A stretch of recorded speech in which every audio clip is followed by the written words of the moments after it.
Sexual impurity leads to poverty. That is powerful. Any light you get spiritually is 1,000 times greater than any physical light you get.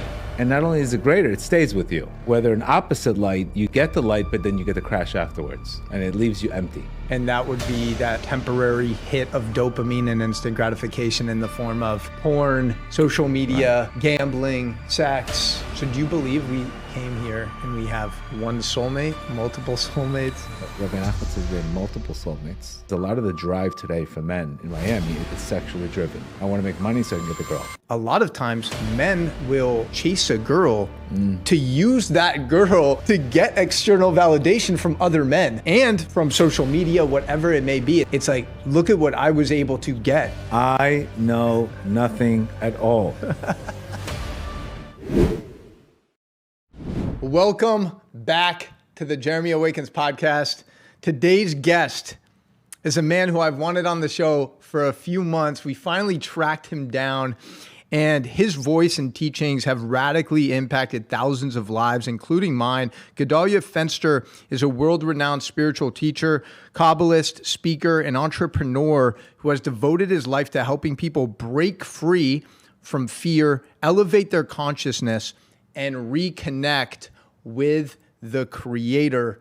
He blends ancient Kabbalistic wisdom and grounded psychological insight, delivering messages that hit both the soul and the subconscious mind. Gedale is also the founder of Evolution's Treatment Center, showing us that healing isn't just a theory, it's a practice, a purpose, and really a way of life. And one of the things that impresses me most, Gedale, is the fact that you balance all of this stuff with also being a devoted father and husband. So I'm really grateful to have you here, man. Welcome to the show. My pleasure. It's a hell of an intro. Yeah, you got to live up to it now. I got to live up to it. Exactly. My pleasure. I want to jump right in because one of the things that really intrigues me about the way that you show up and teach is that you bring this strong masculine energy to this spiritual religious space. And I think that's why a lot of people resonate with that. And I think the masculine is really struggling right now. Yeah. 100%. There's porn addictions, there's OnlyFans addictions. Can you talk a little bit about the masculine struggling, what you see from your work? Where are men struggling the most right now, and how can we elevate the masculine? Right. So the confidence that I have is because I believe in what I say. So when I read, some people can read Torah and read these teachings and not believe in them so much. But, when it's almost like a Knick game showing up to game 6, They believe they're going to win, right? So I really believe in what I say. It's something I've learned 20 years before I even started speaking. So it's not something I just flip through a page. And I really live this. I see it through my life. I've seen it black and white. So when I speak about these things, they're in my heart. It's not just in the head. So it's not something that I know it works. So that's one of the things we have to realize is the confident person will always win the argument, or will always get the other person to believe in it. And what's the difference between confidence and arrogance? Because I think sometimes there's this fine line. Sure. And we label a lot of confident men toxic masculinity, right, when in reality, oftentimes it's just confidence, speaking your truth. I mean, Reb Nachman, believe it or not, said that the whole world needs me. So that would sound like a little bit of a, wow, who are you to say that? But he knew who he was. So the arrogance is self-centeredness, where confidence is, I know my truth, I stand for my position, whether you like it or not, that's up to you. We don't need attention, we don't need validation, we don't need flaunting. This is my position. If you like it, wonderful. If you don't, you don't. So where arrogance is more of I need validation, I need you to pump my ego. Confidence doesn't need that. Confidence is secured in healthy self-esteem. When do you feel like you became really grounded and confident as a man? Because it's very easy to constantly chase external validation, especially when you're living in a place like Miami. Right, where everyone is flashing their nice things. So when do you feel like that journey started for you? I mean, I was very lucky at 22 to 23 years old to have a spiritual awakening through a gambling addiction, through a dating the wrong girls. I lived in Miami, get rich or die trying. So I was there already. Yeah. I tasted it, everything. I threw parties and clubs. So it's not like I wasn't there. I know what it tastes, and I know at the end of the day, it's emptiness at the end of the day. So when I had a spiritual awakening, the light, our sages tell us that any light you get spiritually is 1,000 times greater than any physical light you're going to get. Any spiritual, it's 1,000 times greater. And not only is it greater, it stays with you. Whether an opposite light, you get the light, but then you get the crash afterwards, and it leaves you empty. And that would be that temporary hit of dopamine and instant gratification in the form of porn, social media, gambling, sex. Right. Is that where you're? And I was there. I was there in all of them. It's all quest to find the infinite light. You get it? But it's like stealing light. Where when we build discipline, this is why we're going through the Omer period, and the hope that on Passover we got the light for free. We got one night of like that light that came, and then what did God do? He took it away for 49 days, and He says now you have 49 days for the Omer to build the vessel, and on Shavuot I'll give you the same light you had from the first night, so you could see how God will give us the free experience. He'll take it away, and He wants our desire to build it. So this Shavuot period, I was actually going to ask you about. It's like the 49 days, right? It's the 50th gate, right? It's the 50th day where you went through the 49 days of inner work. Yeah. So those 49 days are supposed to be a little challenging. Absolutely, you're supposed to get setbacks. Okay. To build desire, to build the vessel, to earn it. So imagine a guy comes into treatment, he gets super high. And then all of a sudden he feels great. He feels like on top of the world. And then he crashes. And then he's in treatment for 2 months. And then out of treatment, he should get the original high that he got from the first day before he crashed. So that's the idea behind it. But now you're earning the light day by day, measure by measure. Each issue that you had to deal with, whether it's chesed, gevurah, whatever energy you had to fix, we fixed it through this period of time. So waiting is a very Kabbalistic concept. Where in the secular world, they tell you waiting. If you're waiting, you're just not focused, you're not making money, you're not hustling enough. It's not true. So that's the problem here today.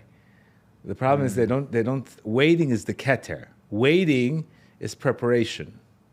Where today, if things are not moving fast enough, you're a loser.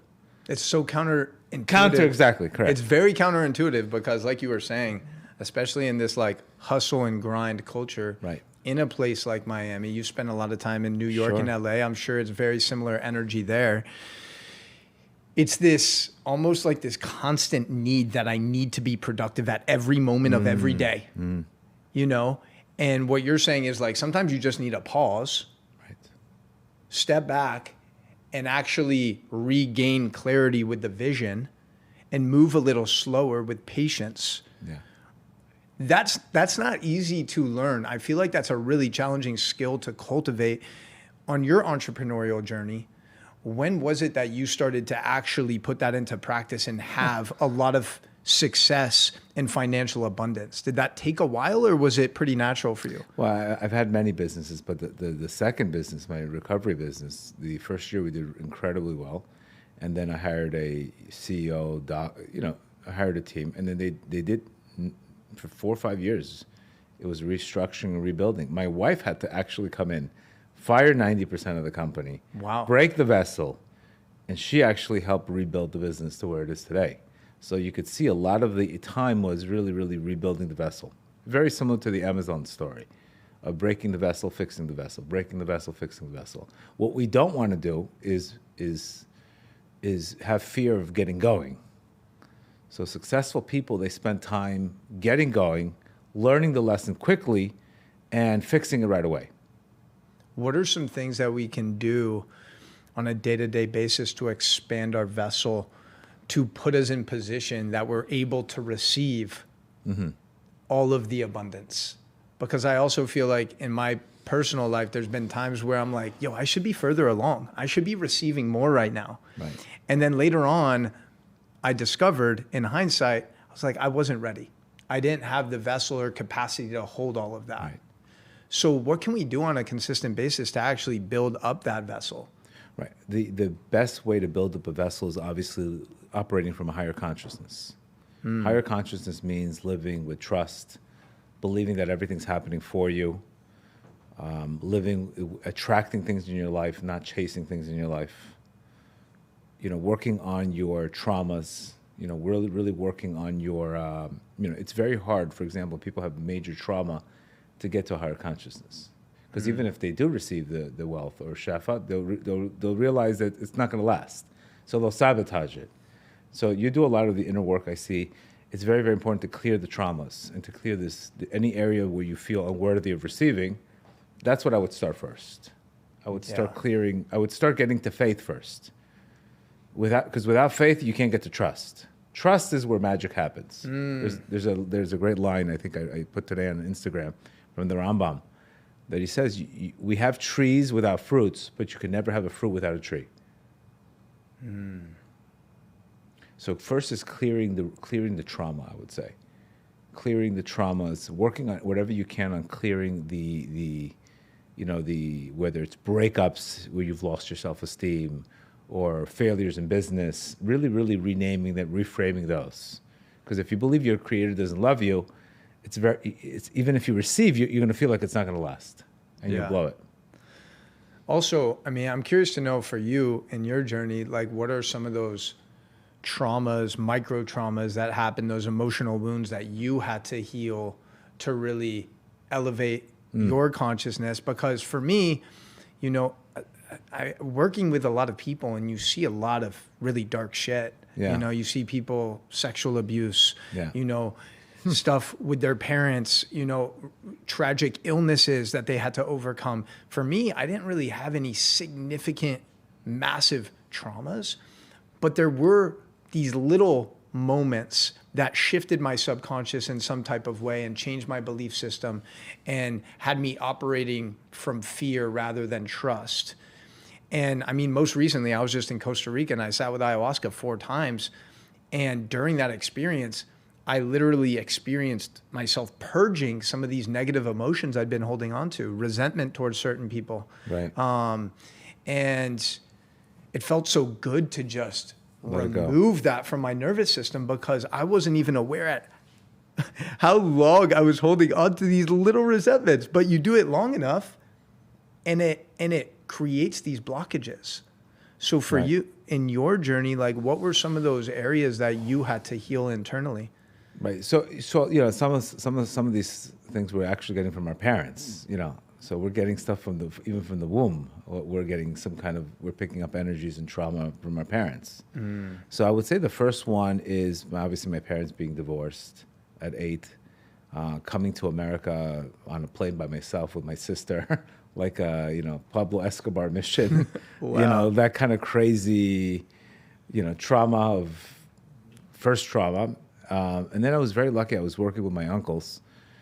But I realized when I got to Miami, it was always net worth is self-worth. So I had to, once I came to America, I'm like, I got to make a lot of money quick. Because what happens, my parents were divorced. And I'm like, well, who's gonna provide for me? How am I going to make money? I got to get moving. So I was almost too aggressive. So that's why I started throwing parties, gambling, stock market, crazy. Because I realized that it was too much. My self-worth was tied to my net worth. So I realized I had no patience and I did a lot of destructive behavior. So that addiction actually healed me. Because if it wasn't for that addiction of hitting rock bottom and losing the money, I would have never had a spiritual awakening. Right. So if you realize a lot of the drive today for men in Miami is sexually driven. I want to make money so I can get the girl. It's very sexually driven, if you realize the root of it. Yeah. So, and this is, again, this is a tremendous test that that's male's the main test. Rabbi Nachman says, if you beat that test, you could beat any test. The test of of sexual immorality, of running after the wrong girls. That's the test, my friends. Everything else is second. That's the test. So if you can control that energy, you can break everything out there. Yeah. But if you can't control that energy, you won't even be able to get out of bed. That's the problem. So that's why, Judaism, we invoke, hey, you need to get marriage. You need to get married. You need to give, but give to your wife. Because otherwise, people are just having relationships to receive, not to give. And this is just there's no giver. There's just a receiver. I think it's a really important topic, and we all fall into we all get into that world, especially when you're. I mean, when you're because you're born to conquer. You want to conquer. You want to succeed. It's a masculine energy, but it becomes for who? For you or for her or for them? What's interesting too, and I've fallen victim to this as well, and I feel like it's very prominent, is a lot of times men will chase a girl to use that girl to get external validation from other men and from social media, whatever it may be. It's like, look at what I was able to get. And it's a very interesting dynamic that's all stemming, I think, from unhealed trauma, from not feeling worthy, And, I've heard you talk about the vibration of wholeness too. Right. Like when you're operating from that vibration of wholeness, like I don't need anything or anyone externally to validate me. Don't get me wrong. It's nice to have nice things, and it's nice to be within a partner that you're really attracted to. But at the end of the day, like, who's it for? Imagine if Trump needed a validation from people. Right. You get me? We would not have him as a president. So he knows his truth. But a lot of this, again, there's a direct relationship to spirituality in that world. So if there's no spirituality, then you obviously you become a hungry ghost. Yeah. But spirituality makes you satisfied with less. A spiritual person can be married to one wife and be happy. A person who's not spiritual, there's no way one wife is enough. He needs more and more and more and more. So there's always a direct link between spirituality and physicality. So this is why God says, I created the evil inclination, but I created the Torah as an antidote against it. So without some kind of spirituality, you'll never be content. Yeah, and then what about just on an energetic level, when we are exchanging energy with someone through sex, through penetration, right? Because I think this is something that I failed to understand for most of my life too, is like when you are having sex with someone and there's penetration, that is two souls merging together. 1,000%, yeah. And even kissing and making out, like your DNA is being exchanged as well. Correct. So I'm always asking myself the question, like, do I want to exchange DNA with this person? Do I want to take on their emotions, their traumas, their past? So can you talk a little bit about that? Sure. So this is one of the reasons why I tell people don't get physical right away in the relationship, because you might just be in an infatuation or an addiction. It might be lust. It's not love. So that's why when I got married, my second time to my wife, we were not physical. For how long? We got married within 2 months, a month and a half. But I had clarity. But once you get physical, all of a sudden it becomes more like a craving. The lines get blurred. Yeah, you get blurred, and the guys will get cooled off, by the way. More the guys. The guys will get more cooled off. Because once it happens is when you're getting too physical, you're the one losing your power. So what happens? You get brain fog, and all of a sudden people don't want to commit. So it's very, very important that, yes, the seed comes from the brain. So you're downloading the person's dot, his consciousness. So whatever you're receiving is that person's mindset. So that's where you're saying this DNA. Yes, it's absolutely true. Is there any timeline in which that will last? Let's say you have a one-night stand with someone. Am I going to feel this person's energy for a day, a week, a month, a lifetime? Depending on what you do to clear it. So Rabbi Nachman, he gave us a tikkun klali, which is 10 tehillim. And that those 10 tehillim have the power to clear out this energy. Okay. This energy what you're referring to in the Kabbalistic world is called a klipa. It's called a husk, like an impure energy.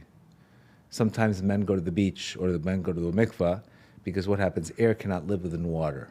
I was going to ask you about the mikvah. Yeah. So I know the mikvah is supposed to be completely naked, right? Correct. If I do the cold plunge every day or I take a dip in the ocean, is that A similar effect? Similar effect for men, yes. Okay. Correct. I do that also. I do that co-plunge every day. You do the plunge I have as one well. in my house. I have one in sauna, the whole world. I'm in that world completely. So what I'm But learning... the beach is more effective because the water's made from God. It's pure. Where a cold plunge, you're taking it from a faucet. Speaking of the beach and getting outside and being healthy, all right, clearly that's important to both of us. One of the things that turned me off a little bit about Judaism when I was younger is that a lot of the rabbis I was exposed to didn't seem to be the healthiest of people. Like, I would see them smoking a cigarette. I would see them drinking a lot of alcohol. I would see them with a beer belly. And I'm like, okay, you're preaching to me about gratitude and giving gratitude to God for this life, yet you don't seem to be practicing gratitude for your own body and your own health. And for me, it was hard to create a connection when I saw this person neglecting themselves, right? And that's why I really, again, resonate with you, because it's like you're embodying this. Right. You know what I mean? What are your thoughts on that? Because I think there's a lot of kids like me who grew up Jewish, went to a day school, and then got disconnected from Judaism because we didn't really have a teacher or mentor to explain things in a way that actually resonated. Correct. So there's, for example, my rabbi is Rabbi Rush. I see him, what he eats green juices. He's waking up at midnight at 70, 80 years old. In the Breslov world, you see 80-year-olds going to the forest for years. Rabbi Nachman would break ice. So there's, yes, you see obviously the outside, but our job is to continue to look. Our job is to continue to search. We can't say, hey, the whole Judaism because of one rabbi is out of shape. You get it? So our job is to really realize, hey, there's so many sectors. Rabbi Abraham Kook, who had in Israel, he was a vegan. He says you can't have a body without a shape. You can't have a healthy soul without a body. And he told people to work out, which this was the chief rabbi of Israel. So, and he says, I see these Israeli guys, they're all strong, and what's happening to the religious world. So your concern is not a new concern. It's a concern from years. Yeah. Specifically, Rabbi Nachman spoke about health 100 times. And he says that the food will put us to sleep today. And he says food can destroy your spirituality. So people are not paying attention to those words. But those words are black and white in Rabbi Nachman's teachings. Be healthy, etc. The Rambam says you have to exercise. So, unfortunately, there's a lot of people who are they're lazy. They're eating terrible food. But I feel if you just cut the food, people would be in a better mood. Food is 90% serotonin in your gut. Exactly. Yeah, I see your stuff on health, and I agree with it 100%. It's going back to the sexual energy. Yeah. Right. I think it's important to kind of complete this subject because, like you mentioned, it's the most important thing for men to master is being able to transmute their sexual energy into something productive, like a creative endeavor, project, a workout, whatever it may be. For me, I'm learning really to master my breath. Whenever I'm feeling those urges or desires, it could be random, like a 10 a.m. on a Tuesday. I'm like, okay, let's go. Let's really connect to the breath. It's everything, yeah. And channel this energy in a healthy way. So many teenagers, men, are a slave to things like porn. And they're literally giving away their sexual energy and divinity to a napkin.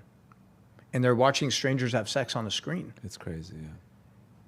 Talk a little bit about the effect. Obviously, that's going to affect the whole way that you approach intimacy with your partner. It's going to deplete your testosterone levels and your energy levels, but on a spiritual level too. Yeah. What is porn doing to the soul? Just look at practically, and it's not just porn, spilling seed, even if you don't watch porn, spilling seed itself, it creates a klipa. Remember, the intention for males, the responsibility to get married is on the male. The responsibility to have kids is on the male. It's not on the female. So women are more connected to this world. So they're connected more to, they're connected to Malchut, which is a concept of they're going to struggle more with sadness than men are. Men go to the light. Women receive the light from the male. So what happens is if the male is not using his sexual energy to make his wife happy, this is why wealth comes through the wife, not through the girlfriend. You understand? If the male is not using his sexual energy to give and just to receive, then he cuts off the financial light. Because remember, the wealth comes through the wife. So you're the merchandise. You're the merchandise. You're the merchandise. She's the customer. The customer's, you're not selling the customer. So you have to elevate her through the sexual relations. So you're saying there's a direct correlation between releasing your seed unintentionally and financial abundance? 100%, 1,000%. I can show you 100 sources. That's one of the lines that scared that scared the you-know-what out of me. So when I was 22, I opened up a book, and I remember the night before, really just struggling so financially. I was so broke, lost all my money. A new clothing line that I had, I couldn't even, the samples weren't even going to come out. It was just it was a mess. It was just a mess. And I was so depressed. And I cried out to God. I said, please, God, save me. Give me some advice. And then the next morning, I go to somebody's house for a Friday night meal, a Friday night service, and I pick up a book called Advice. So what did I do with that book? I opened up the book. What does the book say? Sexual impurity leads to poverty. So right away I said, what? What does sexual impurity lead to poverty mean? So my initial intention was, I don't want to be poor at any expense. So then Rabbi Nachman in there described the 10 Tehillim from Tikkun and explained, and he talked about how masturbation creates demons, and how a person who runs after harlots will lose his wealth. So everything just was like, that was the aha moment for me. And I'm like, no. Cut. Right away, deleted phone numbers. I don't know who you are. I was so focused on making money. Again, not becoming spiritual. My intentions was not spiritual. My intention is, if this is, somehow that word, it clicked in my head, that line, and everything else. So I fixed that right away. And everything else changed. Sexual impurity leads to poverty. That is powerful. Yeah, that was the craziest line that for me. Now I understand it as I go into it more, because you're not giving, you're just going for yourself. And that shook me up, and that changed everything for me. Because remember, every single time people do this, think about what it does. It creates shame, right? That's huge. Very true. So imagine what shame does. Shame does. You're not going to start talking to your Creator. You're not going to start being abundant because you feel shame, because you received something without working. What did you do to go watch porn? You opened up your phone. You opened up an app. 2 minutes later, you had no effort. There's no vessel. So unfortunately, that is just a disaster. Now the bigger problem with that is the following. So let's say people want to fix this, and then it's okay. I want to start going out with a girl. The girls will reject them. So then they say, "Oh, the girl's rejecting me. That means I have to continue to do this." Look, I tried. The girl's rejecting me. The girl's rejecting me. Your girl's rejecting you because you're rejecting yourself. But that rejection is coming from God. So that rejection, just like imagine Michael Jordan getting rejected, it turned him up. So we're supposed to take rejections and say, I want to be fired up now. You rejected me, I'll never be rejected again. So the rejections are supposed to redirect us. But when we get rejected, and then we go back again into the porn, and back again into the OnlyFans, and back again into that world, then it just becomes a vicious cycle of shame, rejection, rejection. That's a really important point to make, because I think it's not just with porn, it's with these other destructive habits. Correct. Anything, correct. Like, I have a couple friends who just haven't been able to quit vaping, and they really want to. Right. And they feel like shit about it every time they fall a victim to their adult pacifier. I never heard of that word, right. And it's like, the shame that is attached to watching porn or ripping the vape is almost worse than the actual health effects of those things. Because it's absolutely destroying your vibration energetically. Exactly. Yeah, shame is the lowest vibration. And then Shame is the lowest vibration. Shame, guilt, fear. fear, apathy. It's just very low vibrations. So our job is to really get to higher vibration. And what's also, I think, interesting is that when you go a certain period of time and you abstain from releasing your seed or watching porn, more energy, people more can feel that in your field. Okay, bingo. Like your energetic field starts to shift and people are like, yo, you're radiating. Your energy seems different. You're glowing. Right. You know, and it's really interesting how people can pick up on those things. So you need to, for example, so you've noticed that. So people need to realize, hey, it could be 40 days, you break a habit, you could change your whole life. Where people think this is going to be like this forever. So the fact that you change it, you'll start thinking differently. You'll start looking at the world differently. You'll start connecting differently. Because that directly connects you spirituality. That is the angle to connect you spiritually. So the difference between Chabad and Breslov, right away, it's like a boot camp for this problem. Really? Right away, it's addressing the issue. Okay. It's heavy-duty boot camp. It goes into the sadness. Like Rabbi Nachman first wants to clean you within. Then he'll give you the light. Where other forms are just connecting to wisdom. But Rabbi Nachman, as you come to Rabbi Nachman, you're going to get cleansed.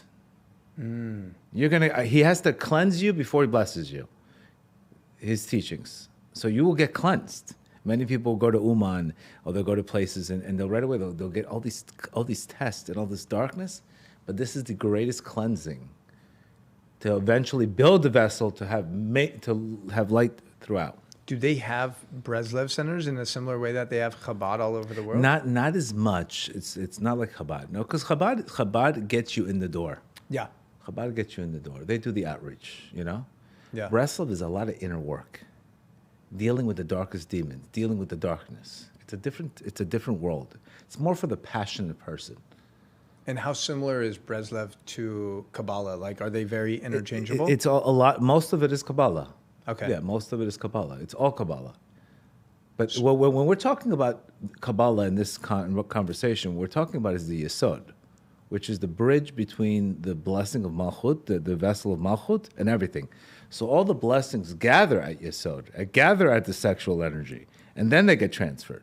So if you're having a Kabbalah center and you're not dealing with the Yesod issue, it's all words that are going nowhere. It's like me talking Chinese to your audience. They're not listening. There's no receptor. I feel like it's one of those things that people are scared to talk about. That's why I think they are, and I think rabbis also are. Again, not the rabbis also. They can't get into a pulpit and start talking about these things. It's not an appropriate thing. Now, then you guys like me who are not a rabbi, will never be a rabbi, and have nothing to lose, and I'm not funded by anybody. So you need guys like me to go in there and fix this. Rabbis can't go on talking about. They'll be very vague about it. But they can't really talk in these things in public. It's not something to be talked in public between men and women. I could do it because I'm not a rabbi. But it is the most, 100% the biggest issue for spirituality, for everything, etc.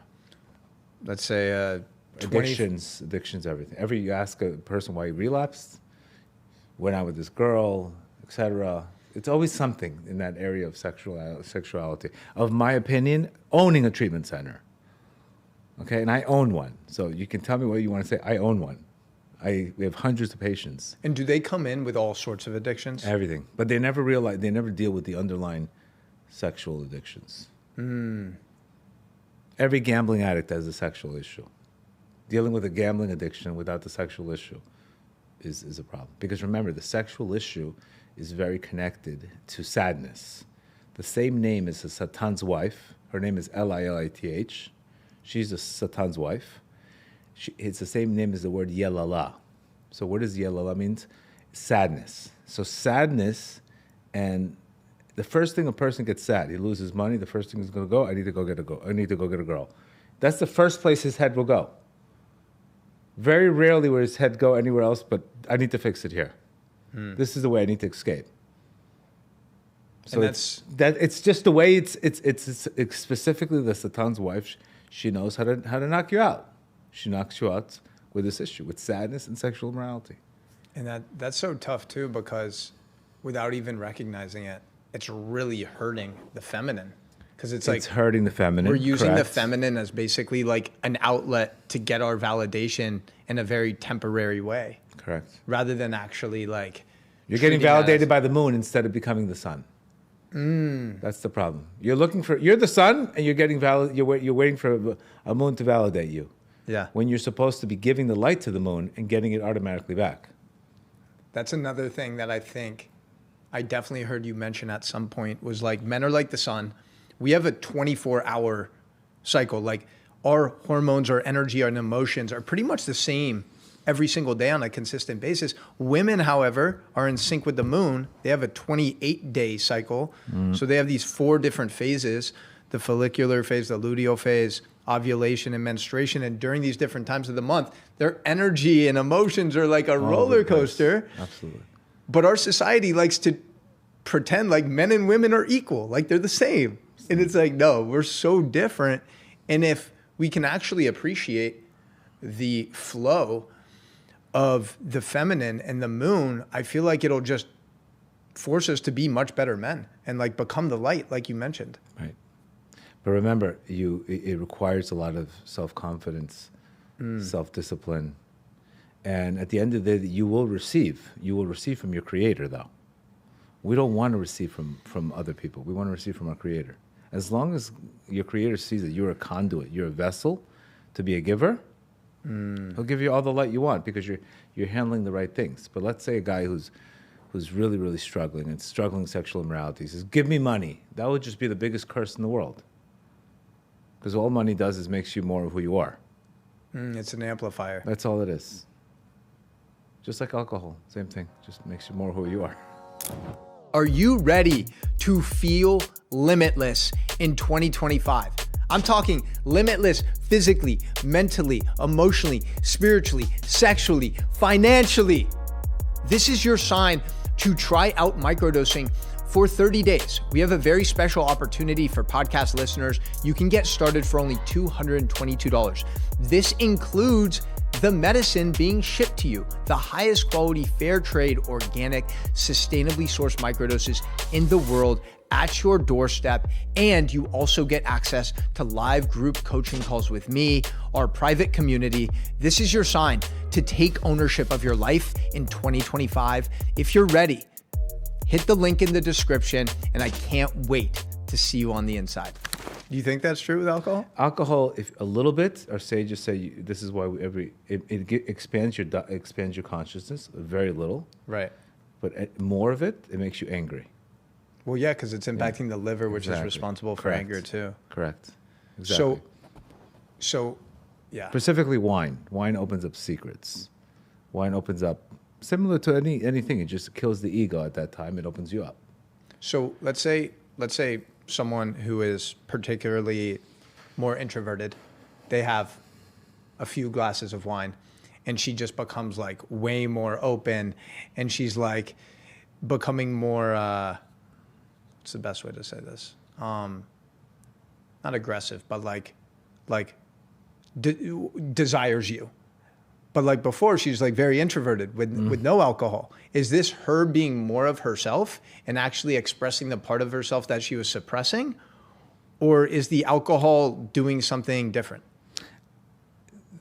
What alcohol does, and all of these things, getting high, what does getting high mean?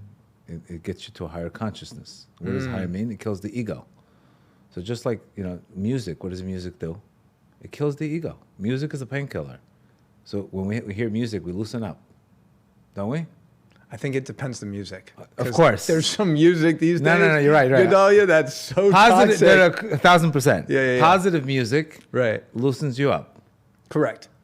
That's very good that you said depends on music, 100%. But positive music, it sort of loosens you up a little bit, right? It gets you out of your head into your heart. Correct. Same concept. So the concept behind drinking a little bit, and again, I'm not telling you this is not an advice to drink at all. Just saying, why the Torah? Why do we begin every holiday with wine? Every holiday, every Kiddush is wine. It's because wine does elevate you. It does elevate you. Yeah, on Purim, we drink wine, we get elevated. We get to a point where it's such higher consciousness, we don't even know the difference between a curse and a blessing.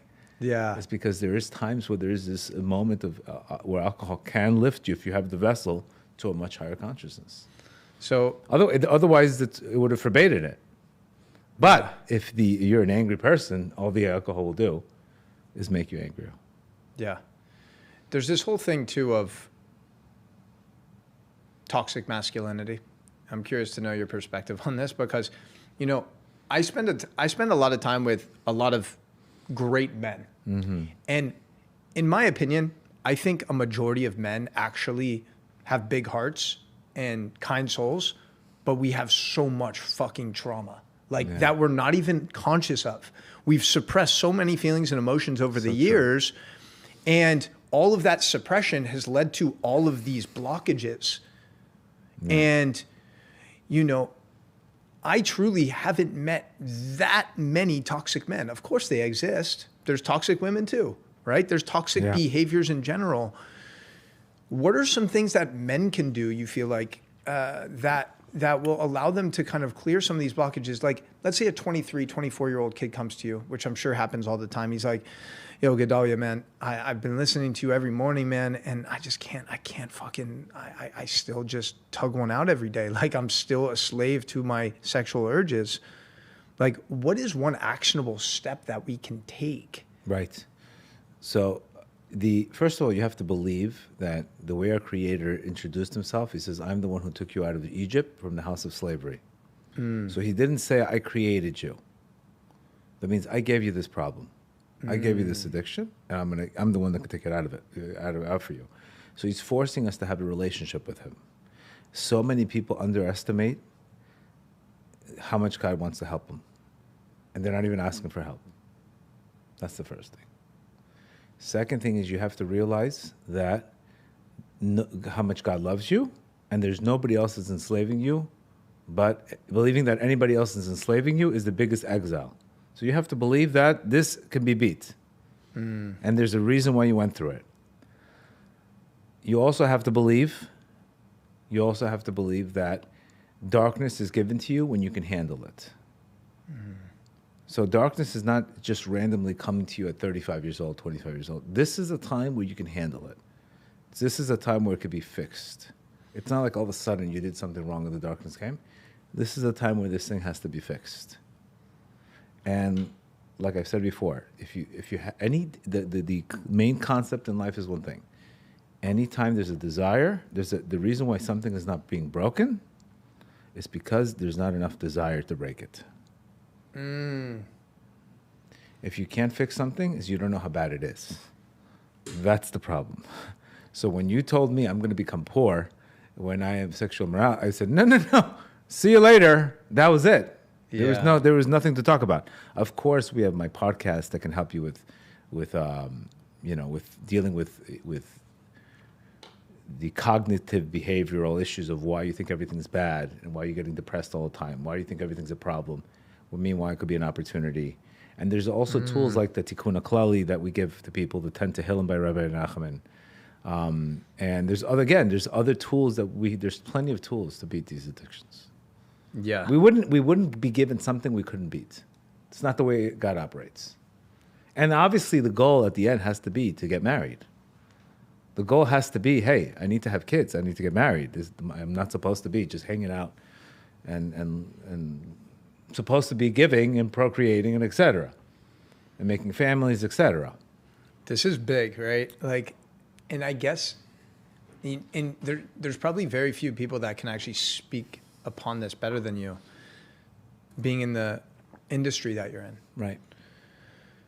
That's probably why it takes people hitting rock bottom to actually make a change in their life, because now they have enough desire to change. Their life has gotten so horrible that's like, okay, if I don't change, I'm literally going to die. Exactly. So I guess it's a gift. So I guess it's a gift. So I guess a big part of this journey is being able to have the inspiration to change without hitting rock bottom. Like, elevating our level of desire to create transformation without having to be in such a dark place to do that. But remember, the darkest places have the biggest lights to them. So even Carl Jung says there's no way of coming to consciousness without pain. You can't own the light if you don't deal with the shadow. So you have to go through those dark places. It's almost impossible to not go through a rock bottom or that. But rock bottom is not a bad thing. It's actually the beginning of everything. You're being planted at rock bottom.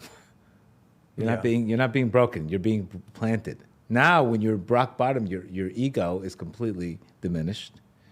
Your perspective is open, and you're wide open to learn. So you had the challenges with gambling, maybe other addictions. I had a divorce. I went through a divorce. How old were you when you had your divorce? I was 33. 33. Okay, so like my age now.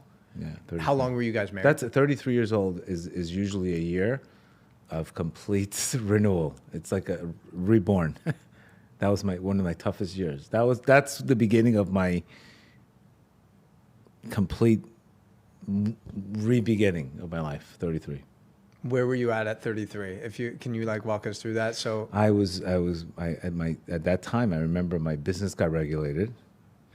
My son got diagnosed with cancer, and I went through a divorce within the same months. It was like the energy was like, how do you even get up in the morning? Like it was that kind of heavy intensity. Thank God I've been learning Rabbi Nachman's teachings, but that's when actually I started speaking to God and doing his bodhidut, which is speaking to him from my own heart for 30 minutes a day. And I believe through the speeching and through the praying, I got through all of it. Wow. And then my son got sick again at 15. He passed away 2 years ago. So I've been through capital T trauma. I've been through, you name it. I've been through a divorce, some passing, addictions. But why am I here today? Right now I'm at the best point in my life, Beautiful wife, kids, successful, business. But I went through a lot of darkness. Yeah. One of the things that came up for me in this last journey in Costa Rica is I realized that I had actually been playing the victim with these different things that had been happening. I realized I was like, oh shit, bro, like you were using this as a reason why you're not at this place that you think you should be. And I never want to operate from the vibration of victimhood. I feel like that's the lowest energy. And basically the medicine, God was telling me like, hey man, the reason I'm giving you all these obstacles and challenges is because you're here to do very big things. So like if you didn't go through a lot of darkness yourself, 100%. How do you expect to help a lot of people get out of darkness? Correct. And it was this aha moment where I was like, oh, it's all making sense now. It was all happening for me the whole time. Right. So what you came to is you came to a healthy embarrassment. Right? So what you just went through, you went through a healthy embarrassment, right? You're embarrassed of what were you thinking at the same time, right? Yeah. You were questioning God, and you should have been questioning your thinking. So that's the goal where we have to get to in life. Where we grow in life, where we come to a healthy embarrassment, not a shame, like, oh my God, what was I thinking? Right. Like this was actually for my benefit. Yeah. Like the girl that I wanted to marry, oh my God, I can't believe what was I thinking? When you see, you understand, what were you thinking at that moment? So this is the area where our life is, that's a healthy embarrassment. That's a healthy place. When you're growing, you should be embarrassed of what were you thinking before. So that's the highest form of teshuvah, by the way. That's the highest form of recalibrating your consciousness. When you come to a higher level and you realize what were you thinking on the previous level. And then another part of that process, I feel like, is forgiving yourself and not beating yourself up about like, oh shit, I could have been so much better. And then you can go down a rabbit hole of beating yourself up. It's like, listen, I just want to release any resentment I have towards anyone else and release any resentment I have towards myself for past mistakes and past decisions I've made. First of all, you could have been the one. There's 6 reasons why we come back reincarnated. Could have been you did the same thing to somebody else. So you could be back in the same situation and repaying the tikkun. So even that stuff, like when people get into trauma, I hate my boyfriend, I hate this. You could have been the narcissist in the previous relationship. So a lot of these karma mates that we go through a lot of pain on these relationships. This is all past stuff that you have to clean up. A lot of this is past stuff. Either it's past stuff, or it's either you're attracting certain things. So the best way this is why the difference is wisdom is the memory without the emotion. When I have wisdom, I realize, no, that was a pit stop I had to go through. The Baal Shem Tov says we have to go through 42 stops in our lives. 21 good ones and 21 challenging ones. This is why there's 42 journeys. God has 42 names. You know, there's 21 good days in the holidays and 21 days that are challenging, the 3 weeks. So the 42 represents 42 pit stops. So where you could be at one stop, I could be at another stop. It doesn't mean that this is part of my journey. That's why the whole point here is let go. You don't know anything. Trust the process and move. Just keep on moving. Just keep on moving. That's the bottom line. Stop rationalizing, thinking, getting stuck. Just keep on moving. Same thing what your trainer tells you when you're working out. With my trainer, sometimes I stop when I work out. Stop thinking, keep on moving. Yeah. Just keep moving. At any workout, the whole point is you stop for a minute, you lose the momentum. But as long as you're moving, you're moving. Yeah, that's interesting with the number 42. I'm curious, actually, do you know any... I'm sure, I feel like if there's anyone that'll know this, it's you. I was actually asking ChatGPT this the other day, like the number 613 when it comes to mitzvahs. Right. Mitzvot. ChatGPT basically said 365 are coming for the days of the year. And then I think there's like a remaining 200 and... Limbs of the body. Yeah, exactly. Correct. Is that accurate? Yes. Really? Yes. Another one is 612. 612 is the numerical value for men, is Brit, sexual energy. So you can see that the whole Torah is on this energy of sexual energy. Wow. The word Brit, yeah. And the numbers, once you understand the numbers, you could see everything in the numbers. The numerology. Yeah. Because what happens is every single time you do there's like a negative energy that you have, it affects parts of your body. And it causes like it affects the body, parts of your body. Fear is very, very related to back. There's certain things that are very related to certain energies of your body. And when you confess it and when you pray for it, you can release the spark. I want to ask you about marriage. This is something that I'm very excited. I've had this realization, Gedale, many times where I'm very aware. I am never going to become the best version of myself. I'm never going to fully unleash my potential until I'm a committed husband and father. I know that's just going to bring out the best in me. 1,000%. I'm glad you see that, by the way, which is very mature to realize that. And I also realize from having many conversations that this is the biggest decision of a man's life. Is like, who am I choosing as my life partner and who am I choosing to have children with?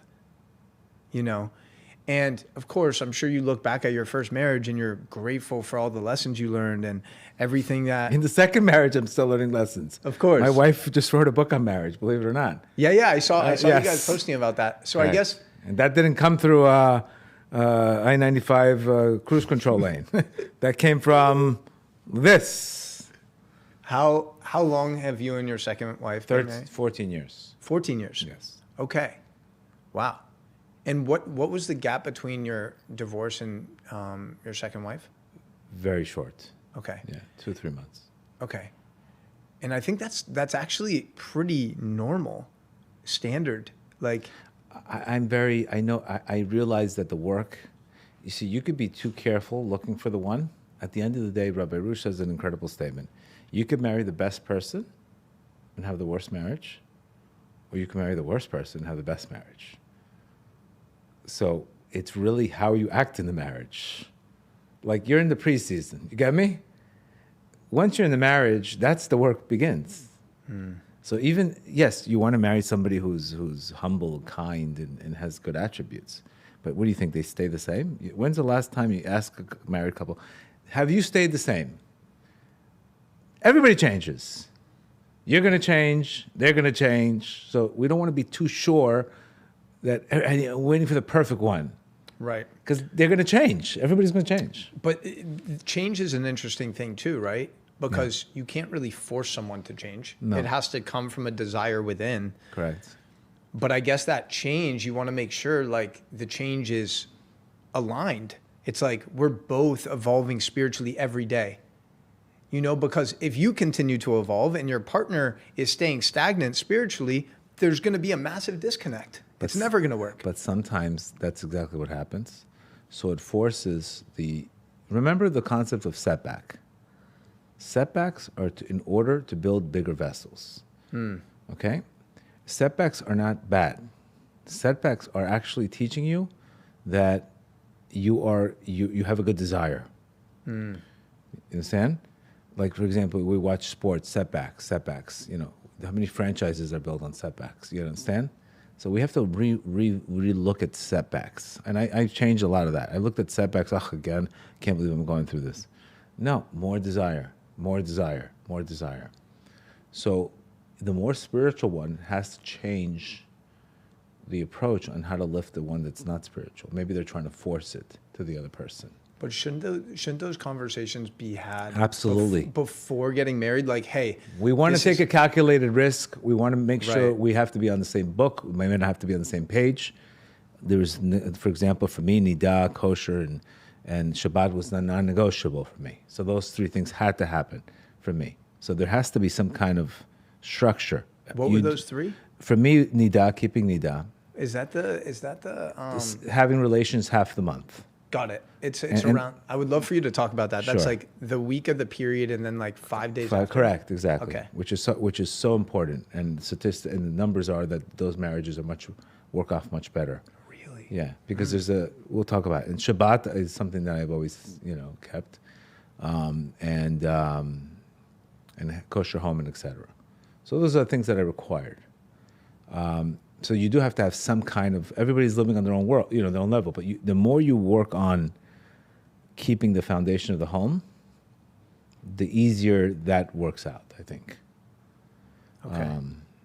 Specifically the Niddah one, specifically why that's important, is because it creates renewal in a relationship. And that's very, very important, renewal. So physically it creates a renewal that it's not just every day you lose romance. So purposely the Torah gave us a renewal.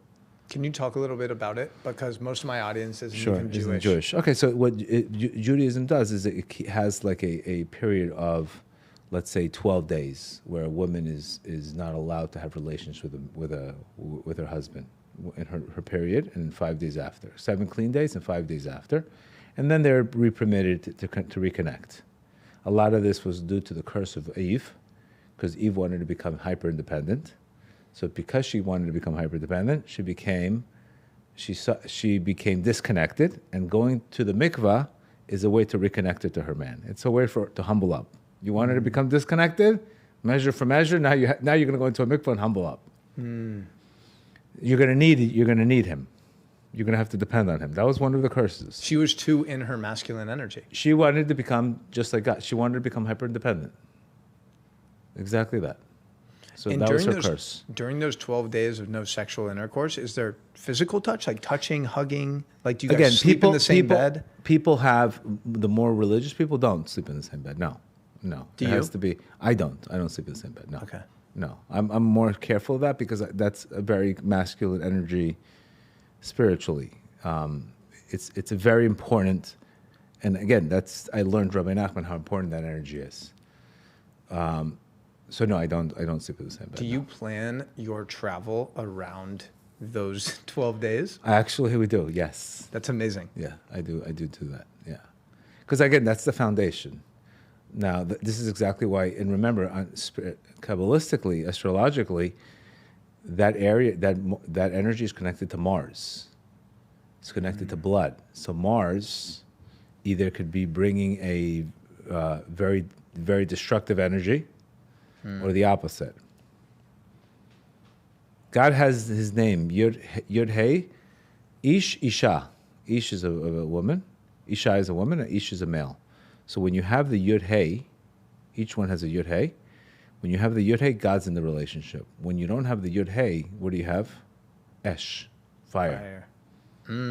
So you always want to have godliness in the relationship, otherwise there's fire. What does fire mean? Emotions, toxicity, craziness, chaos, etc. Was your wife now, when you guys started dating and were going to get married, was she already doing those three things, or were those she all was new not. to those were all new to her? Okay. But she had a desire to do it. Okay. Yeah. And then how do you distinguish someone's desire to change being for them or being for their partner? Because ideally you want them to change for themselves, not for you. It's very, very important that people need to understand the benefits of these things. You know, if I want a guy to work out, he says, I don't like working out. But if you understood the benefits of working out, you understand? If you understand the benefits of it, of what it could do to your mind, depression, it can do what it could do to your health, your mental. How could you not do it? So we have to also, just like working out, there's like 1,000 benefits of it. We also have to realize there's a lot of benefits to these things, and you have to just not be so ignorant and just go into it a little bit and just be curious and say, you know what's instead of saying no, what's the benefit of this? Be open to it. Don't say no. Just be open to it. You know, you told me about cold plunges. I'm like, you're out of your mind. I'm going to go to a cold plunge. Now I'm addicted to the cold plunge. Yeah. You know, so most of the things that people say you're out of your mind, I'm out of my mind. I'm never doing this. I end up doing it now. I have a question for you. This is based on personal anecdote. So I was, like when I started to merge back with Judaism about 1.5 years ago after October 7th, a little bit before that, I was like, I'm never going to date a non-Jewish girl again. I'm not even going to entertain the thought. Okay. Right? So I go to this Shabbat dinner and I see this really cute girl and she's Israeli and we end up talking, we end up dating a little bit. We have a great chemistry and physical connection. We have a great time together. Right. And she's also very judgmental of the way I live my life. Right. She's like, I can't believe you're promoting people doing mushrooms. You're like some sort of drug addict. And like, you're so like addicted to health. Like you need to live a little bit. And it was hard to get past that because her view of the world is so different than mine. And I could send her studies about people healing all sorts of conditions and diseases through mushrooms. It wouldn't matter because she was so attached to her belief system. You understand? Sounds like a Virgo. I'm a Virgo. You're a Virgo, wow. I'm a Virgo.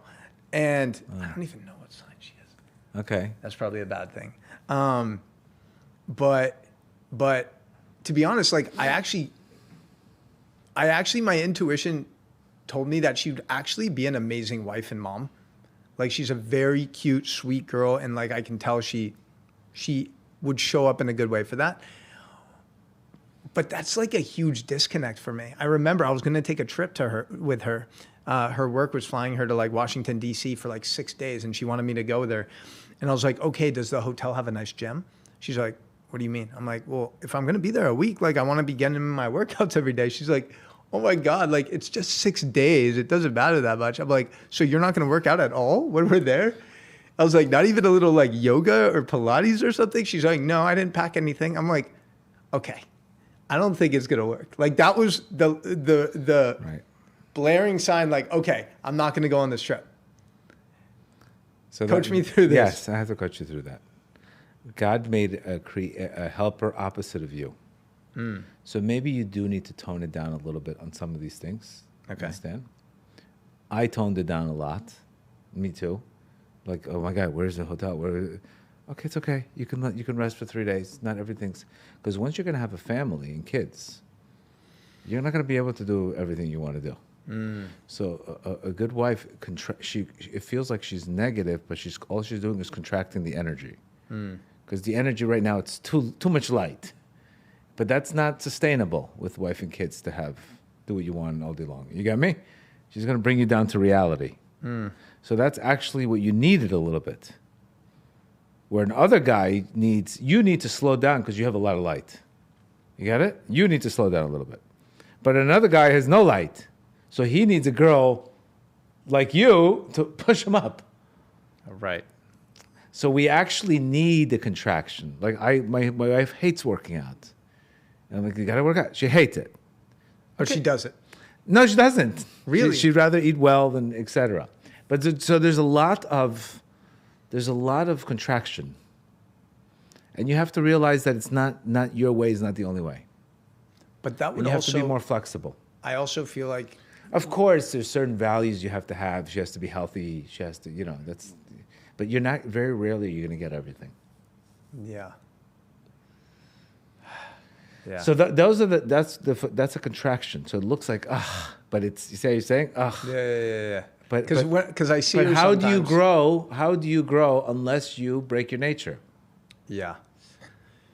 I feel like it's interesting, right? Because I feel like a girl should just be so grateful for the way that I am. She should be like, oh my gosh, my man like really just fucking takes care of everything. Like he's on top of his shit. And it's like, don't make me feel bad for wanting to be healthy. Like, No, healthy? No. You know what I'm saying? But there's a way to say it where you can say, you could sell it differently. right. Okay. I hear you. I understand you. And then begin the sales pitch.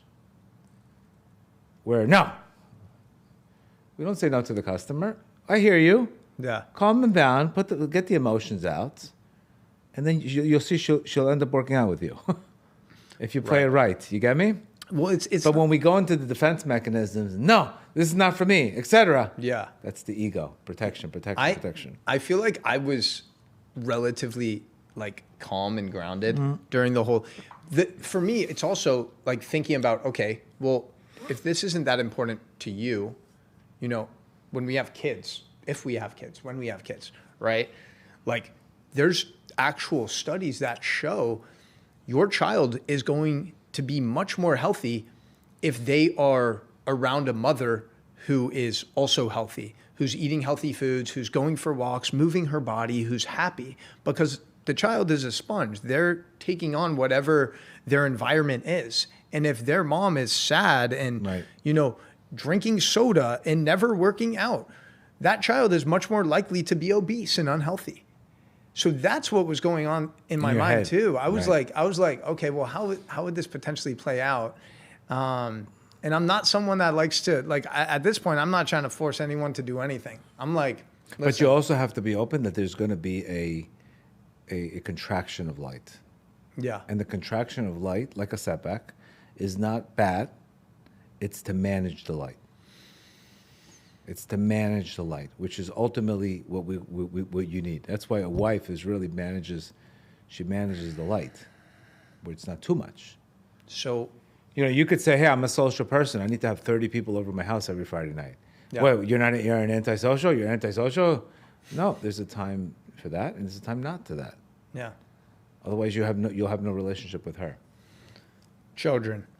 Yes. Okay, so I asked my dad. My parents have been together 47 years, and I asked my It's a big dad. deal. It's a big deal. Yeah, I asked my dad. I was like, Dad, was there any time that you and Mom were close to separating?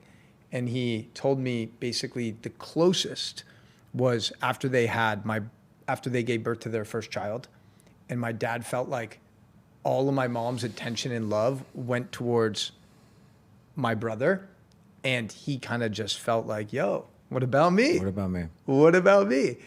And a lot of that was probably stemming from my dad's own insecurities of not feeling worthy, not feeling lovable, etc. But I feel like that's somewhat common, right? Because now you have this new vessel that needs light. Yeah, So correct. did you experience anything like that in your journey, or is that something that you see commonly in couples that are having kids? My wife's European, so the European culture is not so much like the American culture of just a baby. No, They like going out and they like more than that. So you have to. European culture is completely different. Where's your wife from? France, from Nice. Awesome. Yeah, where the American culture sometimes could neglect. Again, we're not stereotyping here, but that could be an issue where you have to realize, hey, what about your husband? It's very, very important. So that has to be brought up. Absolutely. Do you see that happen a lot, though? Do you think that's a common issue where... I see people sometimes a lot of people getting married and letting themselves go, health-wise, etc. And I think you should never do that. You know, you married somebody, you don't just let yourself go. I think people should be healthy and people should take care of themselves and pretend like they're still dating. Is it usually the man or woman you feel like that lets go? Depending on the situation. Yeah. Interesting. Yeah. Did that ever happen with you? Nope. No. It's not. I not don't an let option. myself.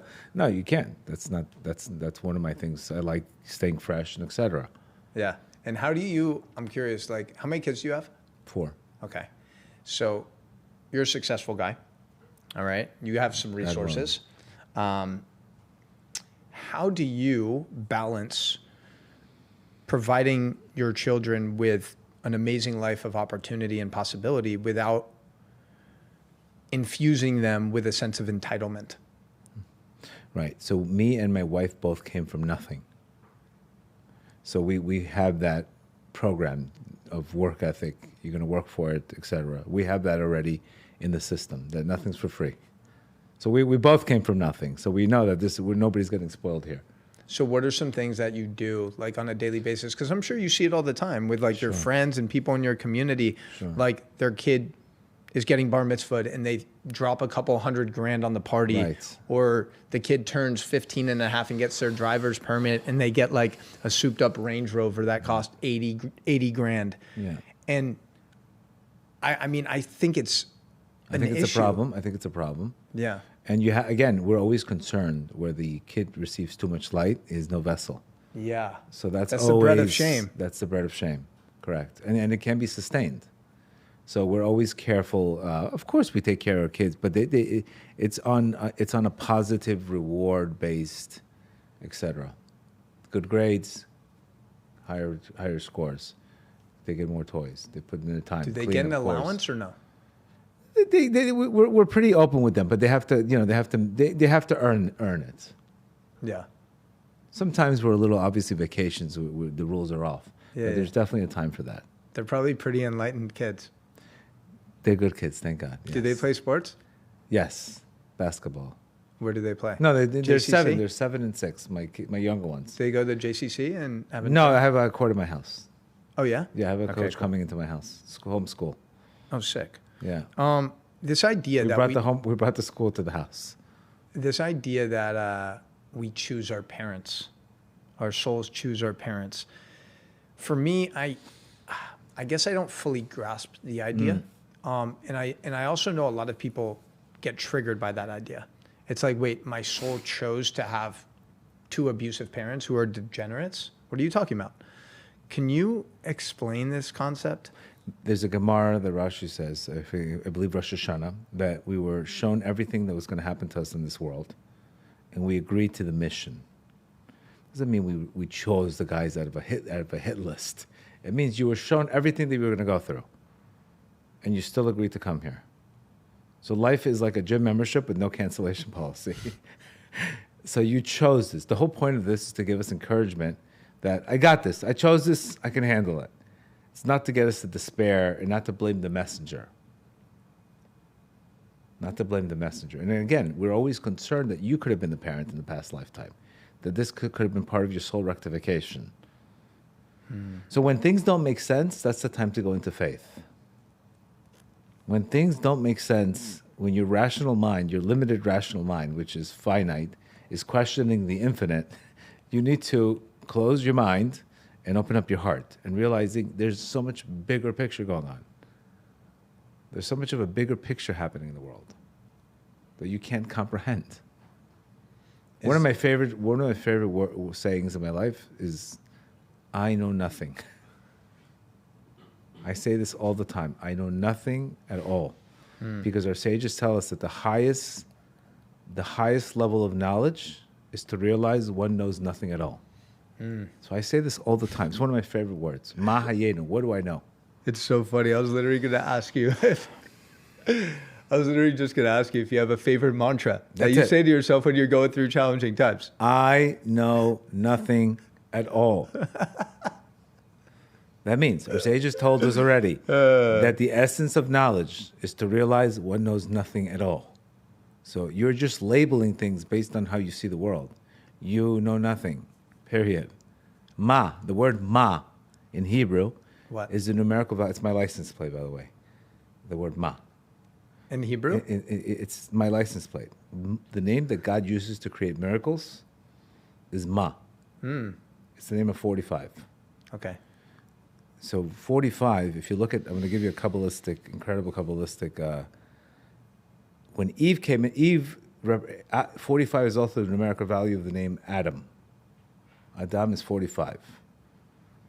Adam represents the letters are in order. Everything's complete. Everything's in order. Eve came to the world, Chava, she came into this world to bring disorder.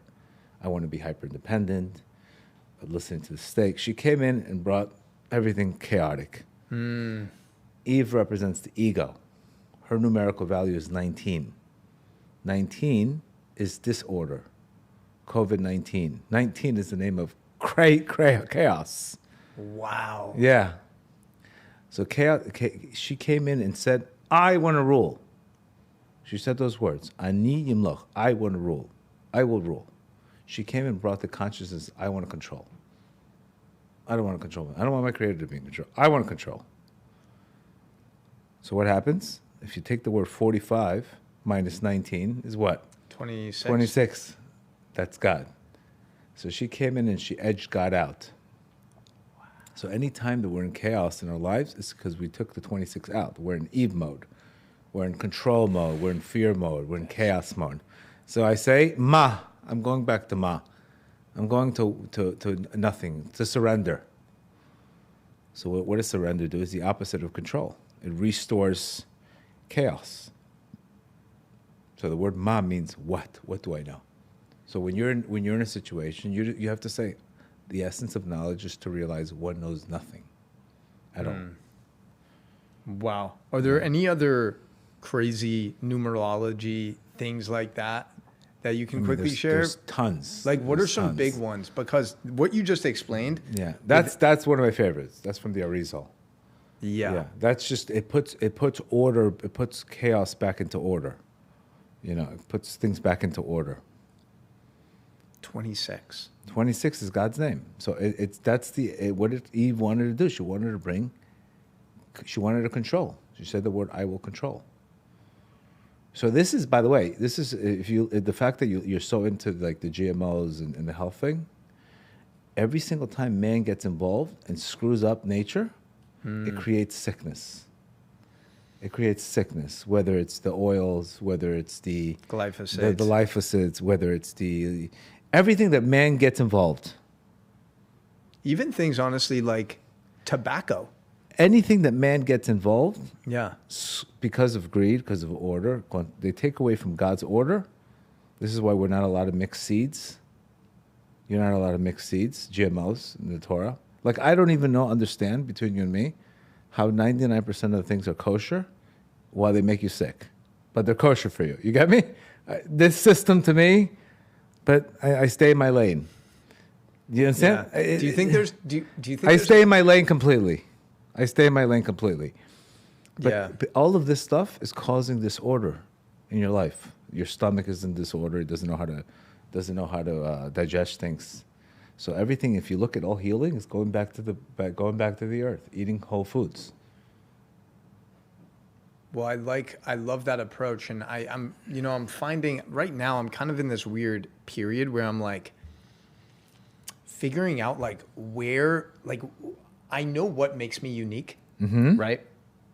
You have a lot of light, and there's many different areas I'm knowledgeable about, and there's many areas that I want to continue seeking knowledge, and I'm like, what's my role right now? right? Like, what's my role? Like, I think you're very clearly defined your role, Right. and it's probably going to pivot and shift a little bit. I have a book coming out in 2 months. Thank God. Amazing. Yeah. Let's talk about that.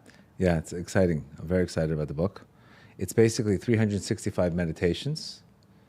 And how the funnest thing about this book is it's not just that you open up for a meditation. Is let's say you're stuck on something or you're asking a question, you'll just open up the book to a random page. It's like a magic book. And it'll give you the message for the day. And it's crazy how we're producing it. And I've had, hey, give me a number from 1 to this. This is the message you need to hear. Maybe we'll do it after. And it just incredibly tells the person exactly what they need to hear.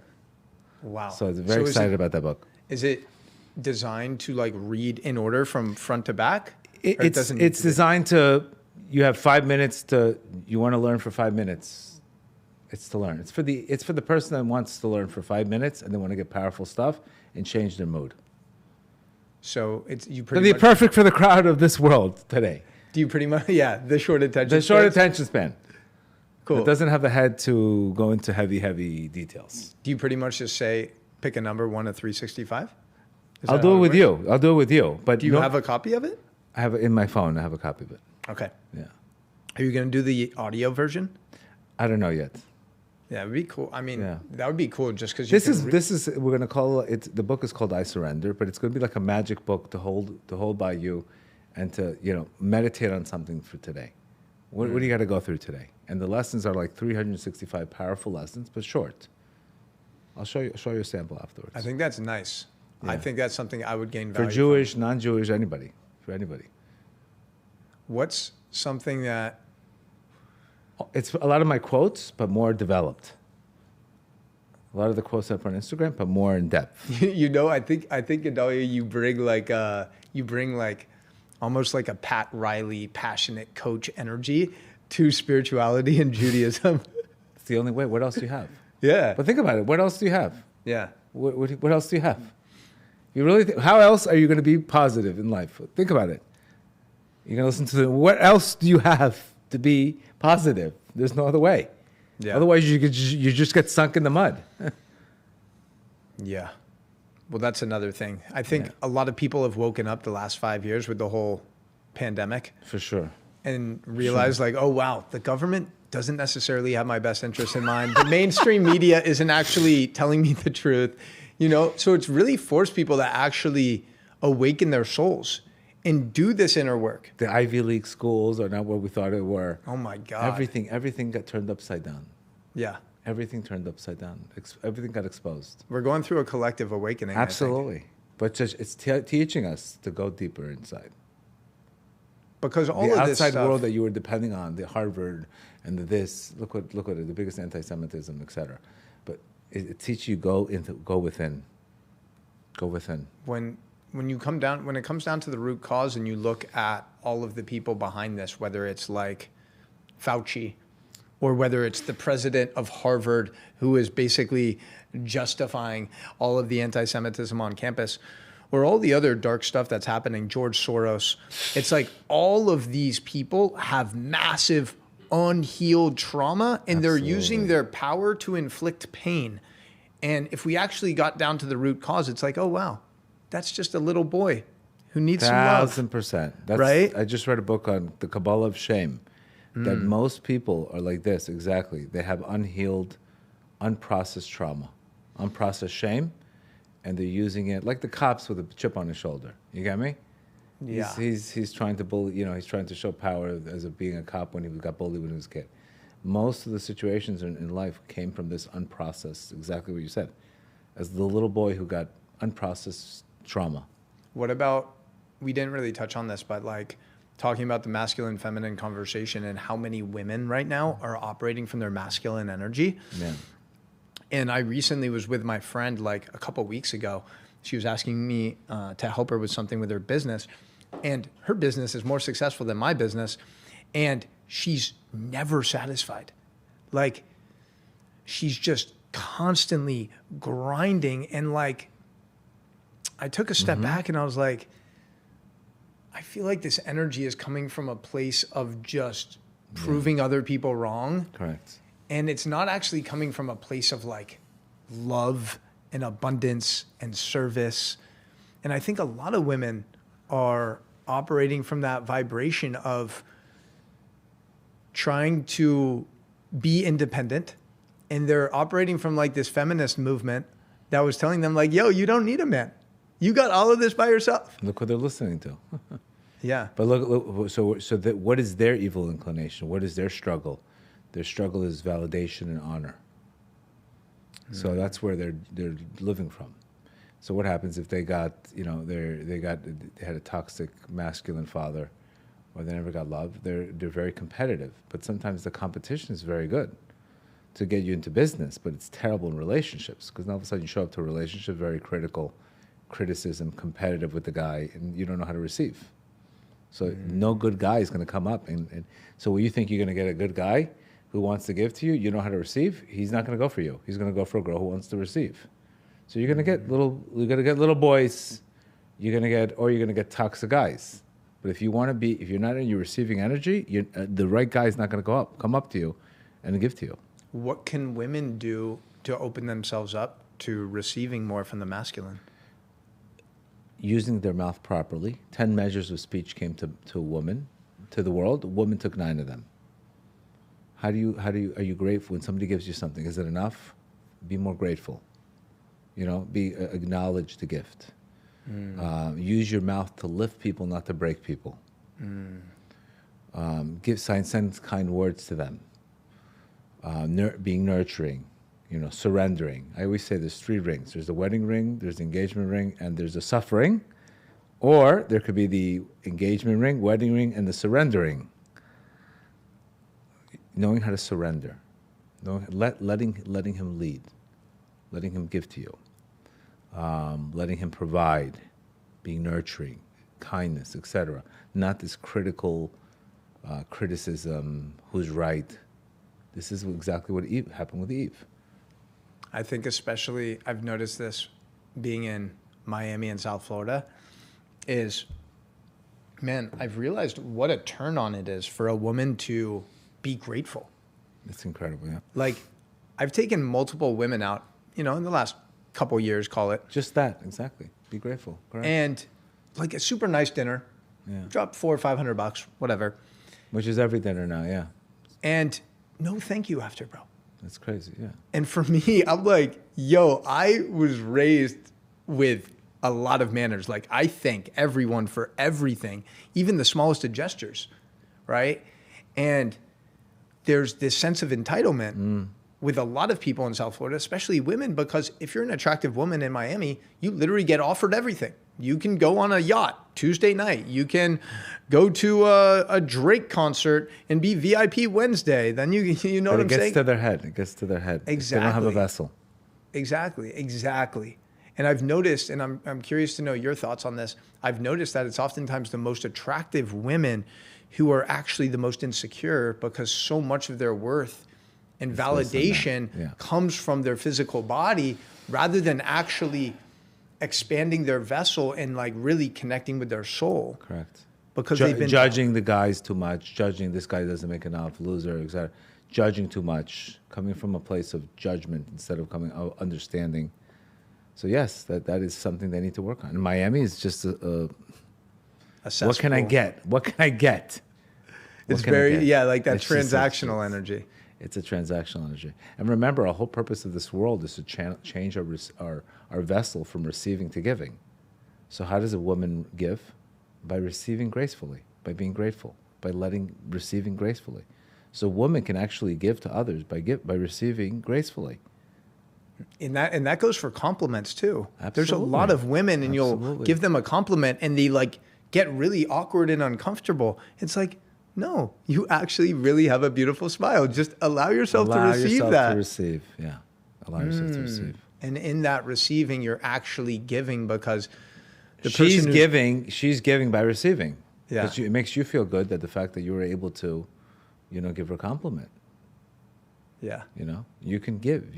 I let people do things for me, because by letting them do it for me, I'm giving to them if I receive. But I say, no, I'm good. I don't need your help. Then I'm not giving to them. My receiving is giving to them. What is I guess, this last your current marriage, 14 years, I think you said. Thank God.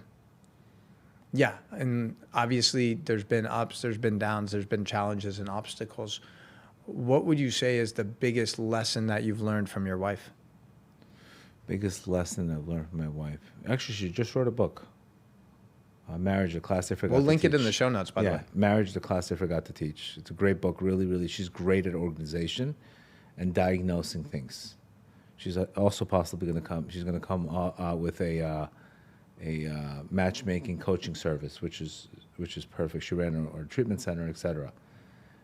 I learned from her. I learned details from her. I learned how to focus on the details from her. She's an incredible mother.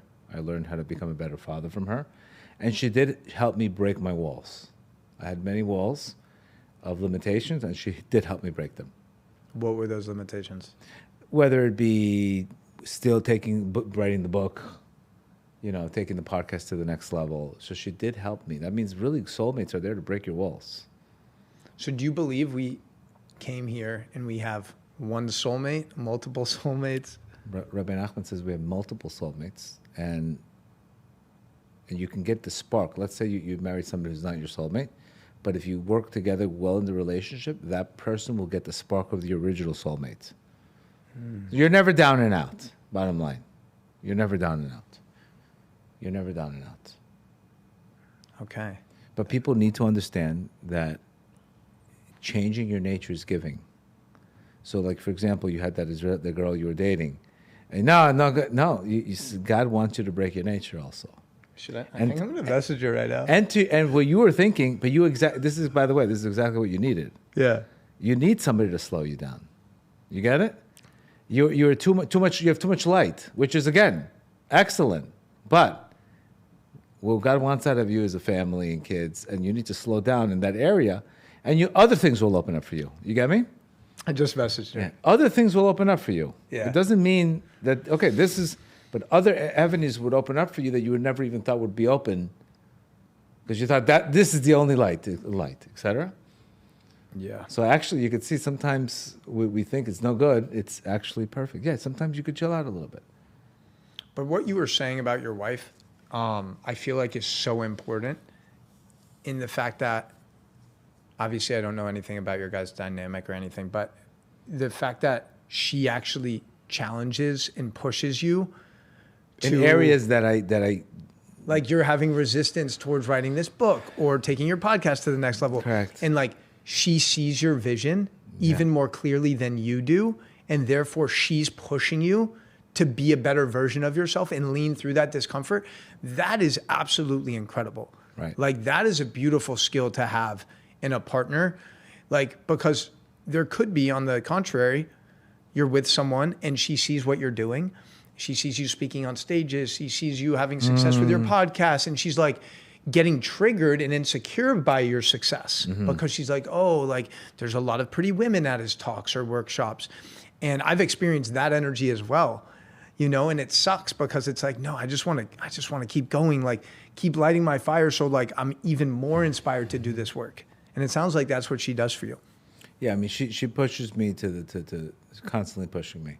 Obviously, you're always going to have that where there's people, but a wife is there to contract the light so it's more of a manageable light for the long term. It's a long-term light, long-term, not short-term light. And next thing you know, where's Jeremy? You get me? So she'll help you channel the light long-term wise.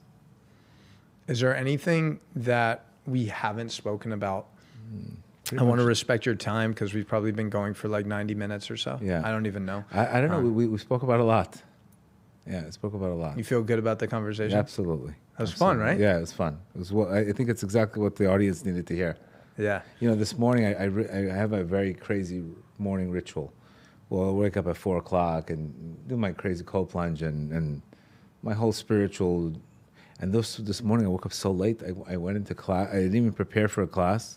And I gave one of the best classes that I've given. So sometimes we even thinking that it's you all the time. Here, you didn't prepare. You just woke up late, and I delivered a class. It was like God took over my mouth. You were just a vessel. So exactly. We need to realize we have to have good intentions and then just get out of your own way and just become the vessel. So it could be your creator sending you this girl. I see it like this is exactly what you need. You don't need another girl, Jeremy. Like you. Yeah, no, of course. It'll just, Of it'll be course. too much light. Yeah, So I feel like the creator, where you looked at it the wrong way, it's actually perfect for you. Interesting. Contraction is the vessel. Yeah. That's interesting. Yeah. You Yeah. see how we think, by the way? We think if somebody's taking away our light, limiting our light, as long as it's not in a toxic way, Yeah. but in a way of, hey, you know, it's not the big deal that if you don't work out for 2 days, it's not the end of the world. You get me? It teaches you we're too much into our own selves. It was 6 days, Gedale. 6 days. I got you. No, and she also got triggered. I posted something once, like in my story, where I was like lifting at the gym, and I was like, a man will never reach his full potential unless he lifts heavy shit, right? I agree with that too. Exactly. And she's like, I don't think that has anything to do with how much of a man is a man. And I'm like, listen, I'm not saying just because you lift heavy shit, you're like a great guy or something. I'm saying you have to push your body to its physical limitations if you want to expand your capacity. Let me give you the famous words. You're right, honey. You're right. It's true. That's what you say next time. So you're still in the minor leagues. Oh my God. We got to get you into out of AAA into the major leagues. It's called You're Right, Honey. Yes. Really? It's true. You're right. Man could be in their potential in many, many ways. That's the end of the conversation. You're right, honey. You get used to that word. 100% you're right. You're right. You're right. Even when Exactly. You have again. You want to play in the major leagues? You want to play in AAA? Wow. Yeah. So the majors is like Submitting. Really? Yes. It's not. You don't have to be right all the time. You want to be in love, or you want to be right. And again, a lot of this stuff is counterproductive of what you think is logical. Yes, Right. you are right. How many times do men apologize versus women apologize? It's usually 99 to 1. Men will apologize 99 to 1. Is that how it should That's be? it. Though? Yeah, you haven't, because if you're the sun, what do you need? You know what happened when the moon was complaining about the sun? What? And says, what did the moon say? Why should there be two crowns? You know what God said? I'm going to diminish your light. The complainer is going to diminish the light. The sun kept his mouth shut. Why did the sun keep his mouth shut? Because he's the sun. The sun is the sun. You have to know your place. You don't have to convince everybody of everything. Got it. Got it? Yeah, it's like the matzah. It's like I gotta deflate the ego, like the matzah. Exactly. Even though you are right about what you're saying, but in the context, you don't argue with a customer. You know, when the wife is the wife is the customer, the male is the merchandise. So If the customer is complaining, what's the best thing to do? Validate their complaint. You're right. I will change, and then it goes away. But if you start arguing with the customer, you start complaining about the customer, you start interrupting the customer, that becomes a 5-hour problem. All the customer wants to do is be heard, validated, check out. man, marriage sounds really, really challenging. Yes, my friend. Wow. Be careful what you ask for. Yeah. Well, because for me, it's like setting a precedent of like, I'm apologizing even when I actually don't think I did anything wrong, and I actually think you're Because incorrect. a woman cannot be criticized. Their souls cannot handle that. You have to read the book, The Garden of Peace by Rabbi Rush. Is that like Yes. the first book you'd recommend? I was That's gonna ask the you. place you got to go The to. Garden of Peace? Yeah. Okay. That book is a game changer. The Garden of Peace. Peace. Yeah. Yeah. There's a lot to work on. Yeah, I guess so. You were saying that before we wrap up. You said you're right, honey, and I know nothing as powerful things that I should program my subconscious to constantly be saying. If you had a billboard for all 8 billion people to see, what would you put on that billboard? Desire creates vessels. The setback is the setback. What would I put? Let me see. What would I put? There's so many sayings I would put. I like that. can go with it. That was the first thing that came Yeah. out. Desire creates vessels. Desire creates vessels. What does that mean? That means in the setbacks in life is where the biggest vessels are created. The vessel is actually a vessel for obstacles are vessels for spirituality. Or the obstacle is the way. I have so many sayings. I would say. I would probably say top 10. Maybe one of them will be in those 365 pages in the book. Gedale Fenster, man. Thank you. I'm Pleasure. really grateful that we made this happen. I know it won't be the last one we do together, and I'm really grateful that you took some time out of your busy schedule to come out here, man. Really appreciate you sharing your wisdom, your knowledge, your light with the world. Man. Where can people connect with you and learn more? Yeah, sure. They could follow me on my podcast on their Spotify, Gedale Fenster, Gedale Fenster, Fenster, in Instagram, pretty much. Cool. YouTube. And we'll make sure to link to the book. I think this will come out before that book for sure. Okay. But if you ever want to do like a round 2 when the book's going live, sure. I'd love to have you back, man, and just continue the conversation. Yeah, I have a lot to work on after this. Yeah. You do. It's okay. It's good. Yeah. That's humility. I'm excited. I know nothing. You know nothing. And by the way, when you submit to her will and you say, you're right, honey, working out is not a problem, you know what she's going to do? She's going to find you a gym to work out in. Yeah. Because you didn't force it. You said, all right. She'll say, you know what? I just found a gym too that you can go to. So it's like, you end up getting what you want. Yeah. But not where you're not going to you're going to get it another way. We'll see what she says. This is going to be interesting. Yeah. Yeah, she dated another dude after me, and like she would occasionally still message me. And I know I saw her a couple times. I know she's still, our chemistry and connection doesn't just like disappear. Right. So that's actually crazy. Her name's Sapir. And I said, Sapir. And our connection doesn't disappear. Wow, that's crazy. Wow. That's crazy. Sapir, I'm coming for you. You were right, honey. Live. This whole time, you were right. I was wrong. I'll see you on the other side. Wow. Much love, everybody. Thank you for listening. The one and only Gedale Fenster. Make sure to follow him, buy his book, and really listen to his podcast because he's dropping gems every single day. It's only like 20, 25 minutes. So check that out, and much love. Peace. Beautiful. Good stuff. Boom, baby. You did it.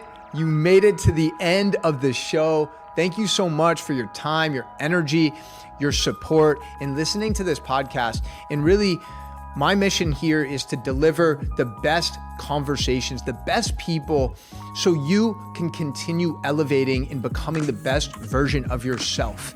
And all that I ask in return is that you actually take action on the things that we talk about in these conversations, whether it's certain habits to implement or certain thought patterns or belief systems that you want to reprogram and remove from your life. I just want to remind you that your life is your gift and you are the creator. You are the main character of your movie. So please take action on these things we discuss. And tag me on social media. Tag me on Instagram in your stories at Jeremy Awakens. Let me know what stood out the most to you. Let me know what were some powerful moments for you from this conversation.